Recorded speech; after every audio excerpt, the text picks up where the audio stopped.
दोस्तों नमस्कार। आपके अपने चैनल घटना चक्र नॉलेज पर आप सभी लोगों का बहुत बहुत स्वागत है इस आधुनिक भारतीय इतिहास की क्लास में, जिसमें हम घटना चक्र पूर्वावलोकन के पिछले वर्षों में पूछे हुए प्रश्नों पर चर्चा करते हैं, जो डेली बेस पर 50 महत्वपूर्ण प्रश्न होते हैं। तो यह क्लास आने वाले सभी एग्जामों के लिए बहुत ही महत्वपूर्ण साबित होगी।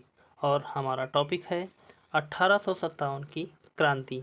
पिछले पार्ट में हमने 50 महत्वपूर्ण प्रश्नों पर चर्चा की, और आज जितने भी इसके प्रश्न बचे हुए हैं उन सभी प्रश्नों पर चर्चा करेंगे। तो चलते हैं, और इस क्लास में हम इसकी आवश्यकता अनुसार व्याख्या पर भी चर्चा करते हैं। तो चलते हैं, शुरुआत करते हैं। पहला प्रश्न है 51 नंबर। 1857 के विद्रोह से बिहार का कौन सा भाग अप्रभावित रहा? यहाँ पर 5 नाम दिए गए हैं।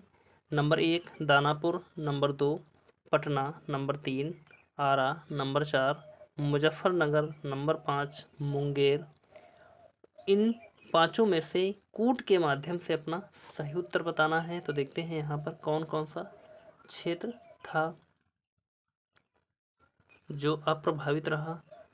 तो जो अप्रभावित रहा, दानापुर तो अप्रभावित नहीं था। पटना में भी विद्रोह हुए, आरा में भी विद्रोह हुए, मुजफ्फरनगर में विद्रोह हुए, लेकिन मुंगेर में विद्रोह नहीं हुए। इसलिए हमारा कौन सा ऑप्शन होगा? बी वाला राइट हो जाएगा।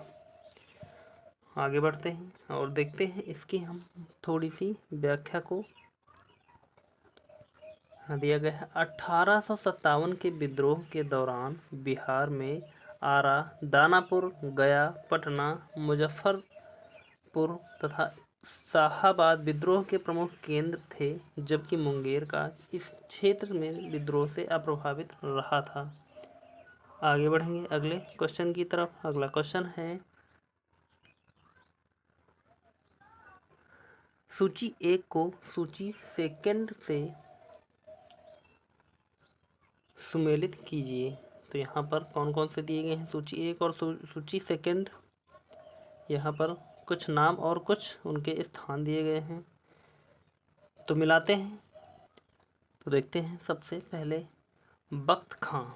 और बख्त खां कहाँ से विद्रोह कर रहे थे? तो अवध, कानपुर, आरा, दिल्ली। तो इसमें से बख्त खां का हो जाएगा दिल्ली। मौलवी अहमदुल्ला की बात करें तो मौलवी अहमदुल्ला ये आ जाएंगी अवध से। कुंवर सिंह आप सभी लोगों को पता होगा, जैसा कि पिछले क्लास में हमने कुंवर सिंह के बारे में पूरी जानकारी ली। तो ये बिहार के आरा से। और नाना साहब सभी को पता हो, कानपुर या बिठूर। तो इसका राइट आंसर कूट के माध्यम से मिलाना है। तो देखते हैं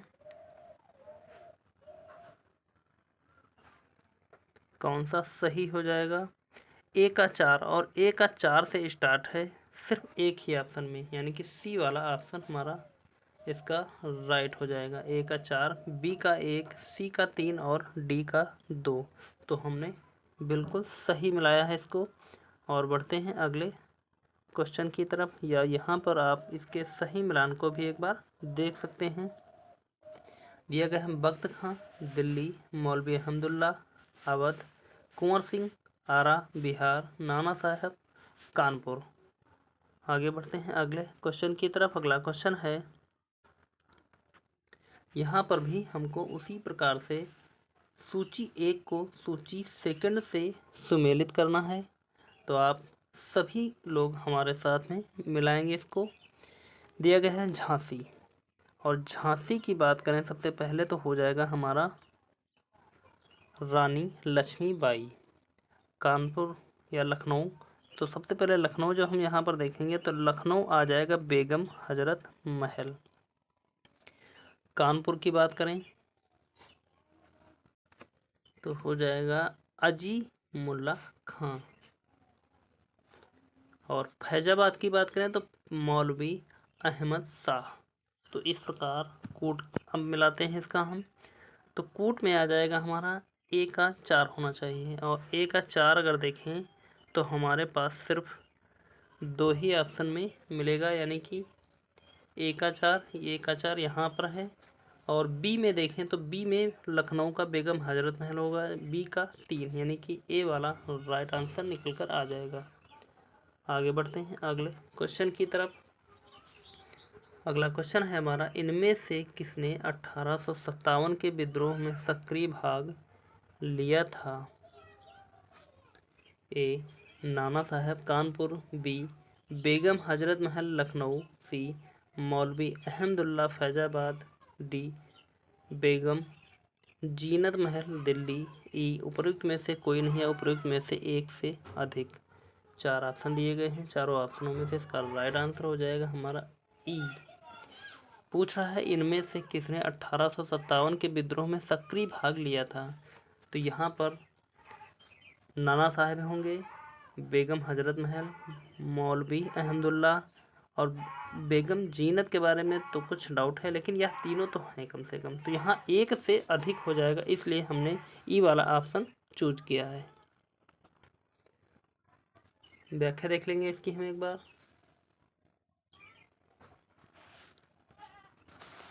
दिया गया है, ईस्ट इंडिया कंपनी के राजनीतिक, आर्थिक, सामाजिक तथा धार्मिक कारणों के फलस्वरूप 1857 का विद्रोह प्रारंभ हुआ लखनऊ में। इस विद्रोह का प्रारंभ जून 1857 में हुआ। यहाँ पर इस विद्रोह का नेतृत्व बेगम हजरत महल ने किया था।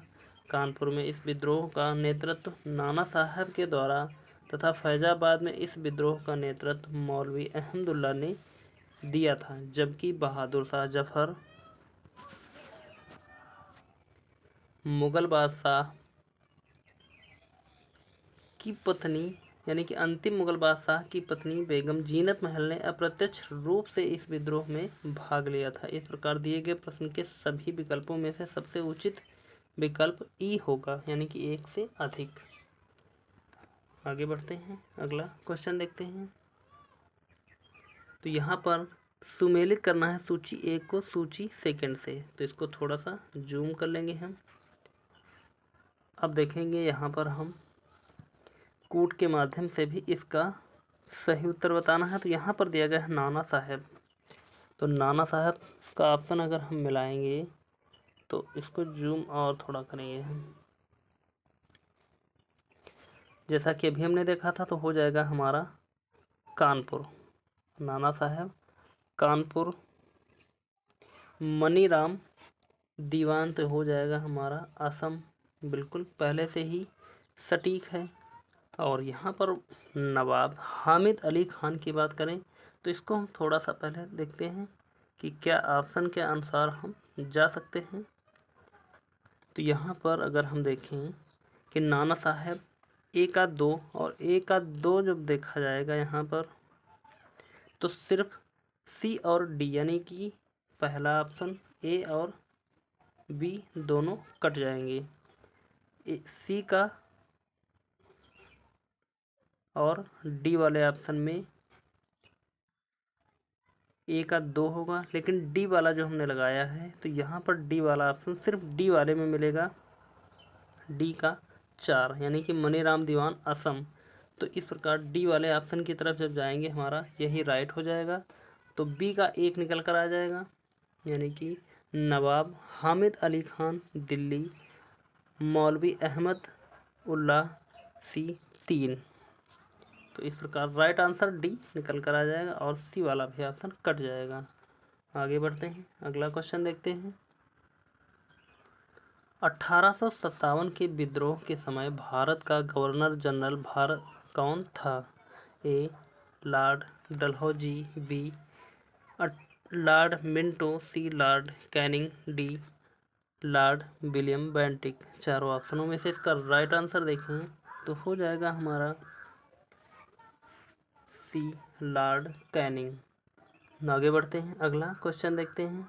अगला क्वेश्चन है हमारा, 1857 ईस्वी के विद्रोह के समय भारत का गवर्नर जनरल कौन था? A lord Hasting, B lord Canning, C lord Amherst, D lord Auckland. चारों ऑप्शनों में से जैसा कि हमने पिछले क्वेश्चन में देखा तो यहाँ पर इसका राइट आंसर होगा लॉर्ड कैनिंग। अगला क्वेश्चन, 1857 में भारत का गवर्नर जनरल कौन था? तो यहाँ पर भी 4 ऑप्शन दिए गए हैं, ए, बी, सी, डी। चारों ऑप्शनों में से इसका राइट आंसर यहाँ पर भी देखें हम तो हो जाएगा हमारा सी, लॉर्ड कैनिंग। आगे बढ़ते हैं, सिपाही विद्रोह के समय भारत का गवर्नर जनरल कौन था? A, lord Canning, B, lord Dalhousie, C, lord Hardinge, D, lord Lytton. चारों ऑप्शनों में से, यानी कि सिपाही विद्रोह का मतलब है यहाँ पर कि 1857 में जब सिपाही विद्रोह हुआ था तो 1857 की क्रांति हुई थी। तो जब 1857 की क्रांति के समय हमारा लॉर्ड कैनिंग था और तो यहाँ पर इसका लेकिन राइट आंसर होगा हमारा सिपाही विद्रोह के समय सी वाला ऑप्शन, लॉर्ड हार्डिंग। आगे बढ़ते हैं, अगला क्वेश्चन देखते हैं। 1857 विद्रोह के समय बैरकपुर में कौन ब्रिटिश कमांडिंग ऑफिसर था? A, Henry Lawrence, B, colonel Finnis, C, Hearsey, D, sir Hugh Wheeler. चारों ऑप्शनों में से इसका राइट आंसर हो जाएगा सी, हर्से। अगला क्वेश्चन देखते हैं, 1857 में किसने इलाहाबाद को आपातकालीन मुख्यालय बनाया था? A, lord Canning, B, lord Cornwallis, C, lord Wellesley, D, lord William Bentinck. चारों ऑप्शनों में से इसका राइट आंसर देखें तो हो जाएगा हमारा ए, लॉर्ड कैनिंग ने। अगला क्वेश्चन, 1857 के विद्रोह के समय ब्रिटिश प्रधानमंत्री कौन था? ए, चर्चिल, बी, पार्मस्टन, सी, एटली, डी, ग्लैडस्टोन। चारों ऑप्शनों में से इसका राइट आंसर देखें तो हो जाएगा हमारा बी, पार्मस्टन। 1857 के विद्रोह के समय ब्रिटिश प्रधानमंत्री पार्मस्टन था। अगला क्वेश्चन है, निम्नलिखित में से किसका नाम 1857 के विद्रोह से नहीं जुड़ा है? A, colonel St Leger, B, lieutenant colonel Gibbs, C, colonel Wallace, D, उपर्युक्त सभी। चारों ऑप्शनों में से इसका राइट आंसर देखें तो हो जाएगा हमारा डी, उपर्युक्त सभी। आगे बढ़ते हैं, अगला क्वेश्चन देखते हैं। अगला क्वेश्चन है हमारा, 1857 का विद्रोह मुख्यतः किस कारण से असफल रहा? ए, हिंदू मुस्लिम एकता की कमी, बी, किसी सामान्य योजना और केंद्रीय संगठन की कमी, सी, इसके प्रभाव का सीमित क्षेत्र, डी, जमींदारों की सहभागिता। चारों ऑप्शनों में से इसका राइट आंसर हो जाएगा हमारा बी, किसी सामान्य योजना और केंद्रीय संगठन की कमी, यानी कि यह विद्रोह जो था योजनाबद्ध नहीं था।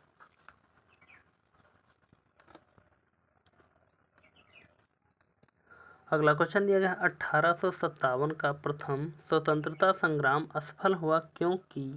ए, भारतीय सिपाहियों में उद्देश्य की एकता की कमी थी, बी, प्रायः भारतीय राजाओं ने ब्रिटिश सरकार का साथ दिया, सी, ब्रिटिश सिपाही कहीं अच्छे सज्जित तथा संगठित थे, डी, उपर्युक्त सभी। चारों ऑप्शनों में से इसका राइट आंसर देखें तो हो जाएगा हमारा ए, भारतीय सिपाहियों में उद्देश्य की एकता की कमी थी।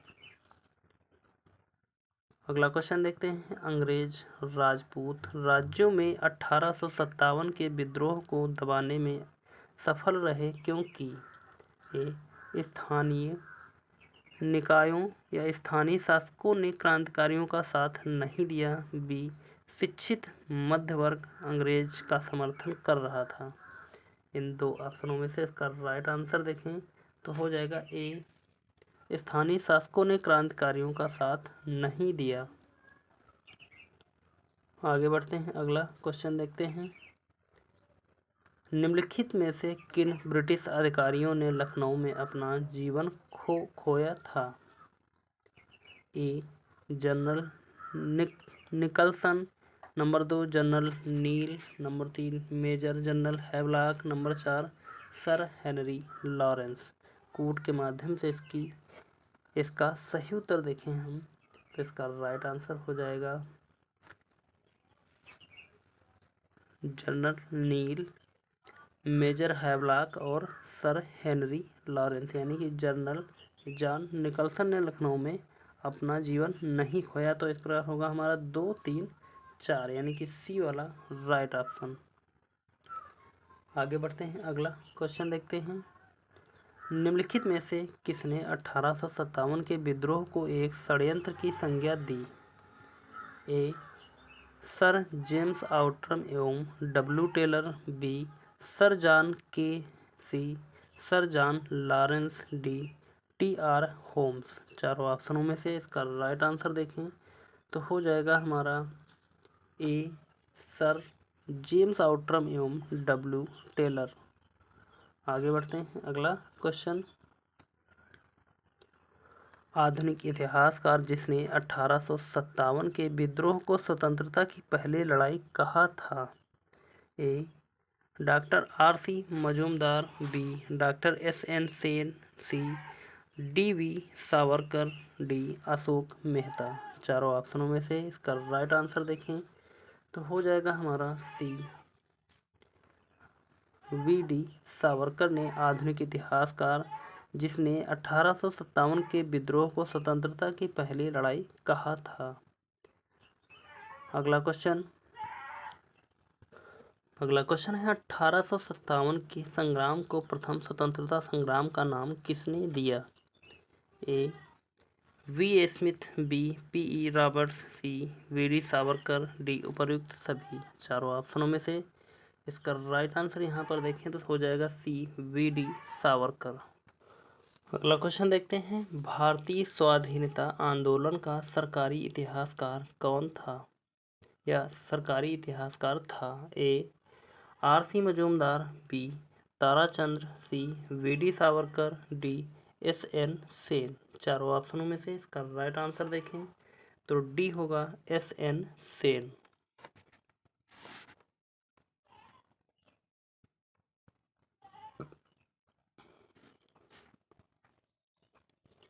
अगला क्वेश्चन है। भारतीय भाषा में 1857 के विप्लव के कारणों पर लिखने वाला प्रथम भारतीय था?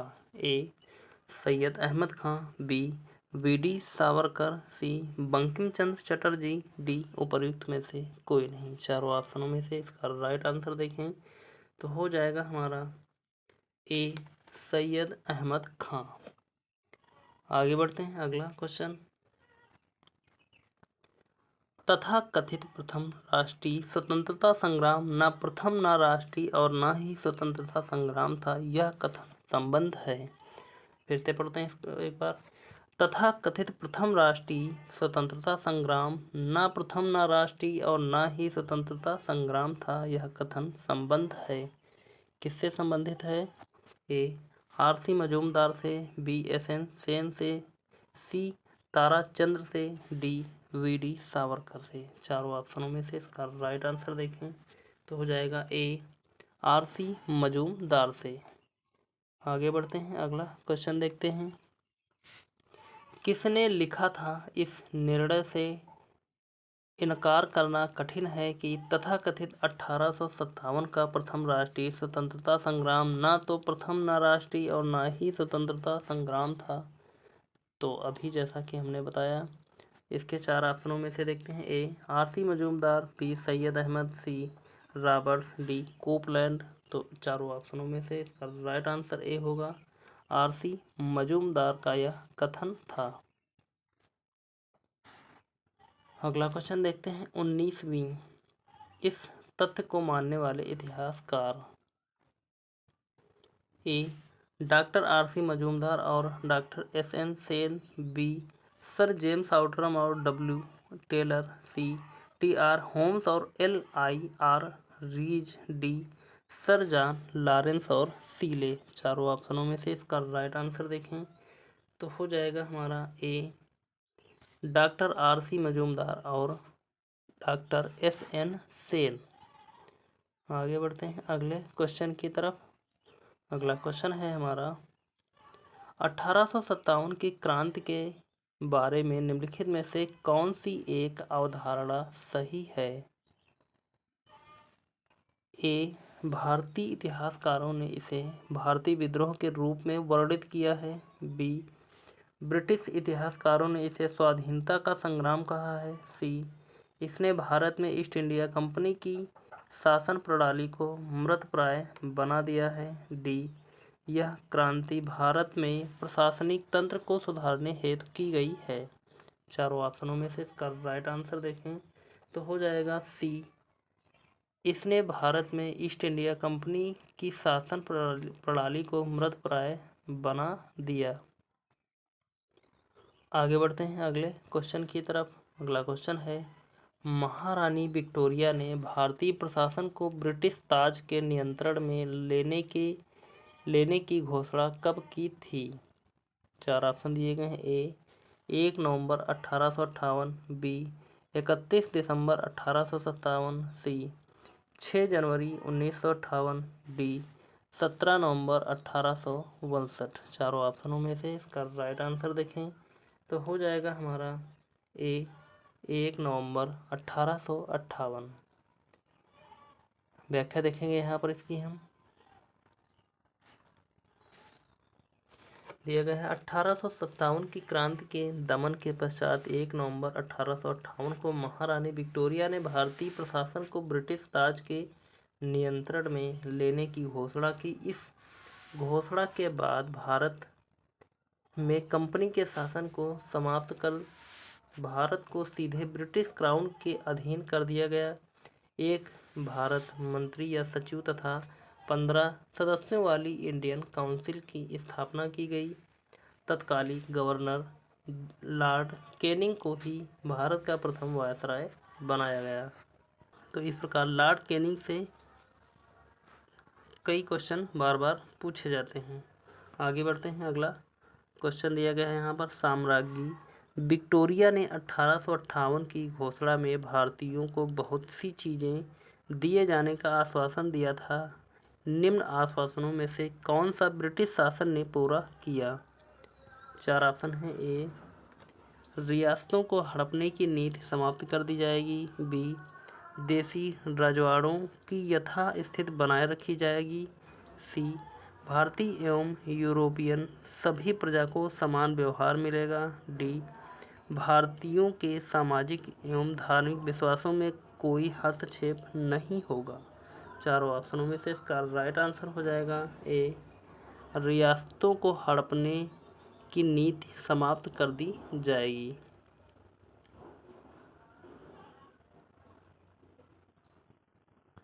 अगला क्वेश्चन दिया गया है महारानी विक्टोरिया की उद्घोषणा 1858 का उद्देश्य क्या था? तीन कथन दिए गए हैं। ए, भारतीय राज्यों को ब्रिटिश साम्राज्य में मिलाने के किसी भी विचार का परित्याग करना। नंबर 2, भारतीय प्रशासन को ब्रिटिश क्राउन के अंतर्गत रखना। नंबर 3, भारत के साथ ईस्ट इंडिया कंपनी के व्यापार का नियमन करना। तीन कथनों में से कौन कौन से इसके सही उद्देश्य थे? तो इसमें से पहला और दूसरा उद्देश्य थे, लेकिन तीसरा उद्देश्य नहीं था। तो इस प्रकार हमारा ए वाला राइट आंसर होगा, 1 और 2। आगे बढ़ते हैं और देखेंगे यहाँ पर इसकी हम व्याख्या को।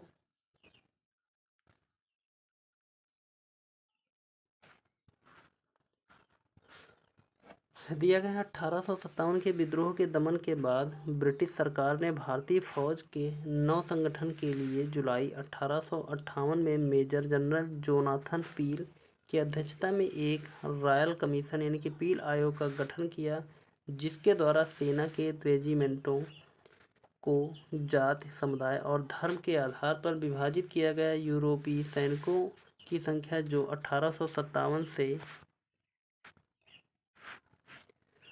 पूर्व 45,000 थी, अब 65,000 कर दी गई तथा भारतीय सैनिकों की संख्या 2,38,000 से घटाकर 1,40,000 कर दी गई। बंगाल में यूरोपीय सैनिकों का भारतीय सैनिकों से 1:2 का अनुपात रखा गया, जबकि मद्रास तथा बम्बई में यह अनुपात 1:3 रखा गया।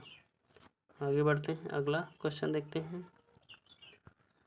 1857 के विद्रोह के बाद ब्रिटिश सरकार ने सिपाहियों का इन प्रांतों से चयन किया। ए. उत्तर प्रदेश एवं बिहार के ब्राह्मण। बी. पूर्व में बंगाली एवं उड़िया। सी. गोरखा सिख एवं पंजाबी उत्तर प्रांत से। डी. मद्रास प्रेसिडेंसी एवं मराठा से। चारों ऑप्शनों में से इसका राइट आंसर देखें तो हो जाएगा हमारा सी, गोरखा सिख एवं पंजाबी उत्तर प्रांत से। तो इस प्रकार यहाँ पर हमने इसके 1857 की क्रांति के जो महत्वपूर्ण 30 से 35 प्रश्न बचे थे उन पर हमने चर्चा की। उम्मीद करता हूँ कि आप सभी लोगों को यह क्लास पसंद आई होगी, और आपको यह क्लास कैसी लगी आप हमें कमेंट के माध्यम से अपना फीडबैक ज़रूर दें। और क्लास यदि अच्छी लगी तो प्लीज़ सभी लोग एक बार सेशन को लाइक कर दें। चैनल को अभी तक सब्सक्राइब नहीं किया तो प्लीज़ चैनल को सब्सक्राइब कर लें, और इस क्लास को ज़्यादा से ज़्यादा लोगों तक शेयर भी कर दें। और पिछली क्लासों को यदि नहीं देखा है तो प्लेलिस्ट के माध्यम से आप इन सभी क्लासों को देख सकते हैं। तो उम्मीद करता हूँ कि आप सभी लोग अपना अपना फीडबैक ज़रूर देंगे। तो चलते हैं, मिलेंगे अगली क्लास में। तब तक के लिए धन्यवाद। जय हिंद। आपका समय शुभ हो।